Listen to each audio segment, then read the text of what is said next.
Hi welcome to own cooking channel. இந்த video எதுக்கு அப்படின்னு பார்த்தீங்கன்னா, விரிசல் இல்லாத குலாப் ஜாமுன் எப்படி செய்கிறது அப்படிங்கிறத பார்க்க போகிறோம். அதுக்கு ஸ்ரீ கணேஷ்ராம் பிராண்டோட குலாப் ஜாமுன் மிக்ஸ் ஒன்று எடுத்திருக்கேன். அதுக்கு தேவையான அளவு தண்ணி ஊற்றி சாஃப்டாக பிசைஞ்சிக்கணும். மில்க் கூட ஆட் பண்ணிக்கலாம். நான் வாட்டர் தான் ஆட் பண்ணியிருக்கேன்.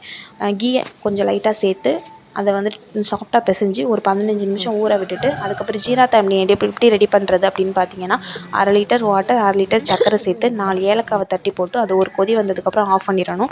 அதுக்கப்புறம் சாஃப்டான மாவை எடுத்து சின்ன சின்ன உருண்டைகளாக டைட்டாக கையில் அழுத்தம் கொடுத்து ரவுண்ட் ஷேப்பில் பிடிக்கணும். அப்போ தான் வந்துட்டு விரிசல் இல்லாமல் இருக்கும். டைட்டாக பிடிச்சிட்டு அந்த எண்ணெயில் போட்டு எண்ணெய் நல்லா காஞ்சதுக்கப்புறம் மீடியம் ஃப்ளேமில் வச்சிடணும். லோ ஃப்ளேம்லேயும் இருக்கக்கூடாது, ஹை ஃப்ளேம்லேயும் இருக்கக்கூடாது. மீடியம் ஃப்ளேமில் வச்சு நல்லா நாலா பக்கமும் வேக விடணும். நாலா பக்கமும் திருப்பி திருப்பி விட்டு வேக விட்டால் தான் எல்லா சைடும் ஈவனாக வெந்து வரும். அதுக்கப்புறம் ஜீரா தண்ணியில் போட்டு 2 to 3 மணி நேரம் கழித்து பார்த்தீங்கன்னா குலாப் ஜாமுன் குண்டு குண்டாக இருக்கும். செம்ம டேஸ்டியாகவும் இருக்கும். இந்த வீடியோ பிடிச்சிருந்துச்சுன்னா லைக் பண்ணுங்கள், ஷேர் பண்ணுங்கள், கமெண்ட் பண்ணுங்கள்.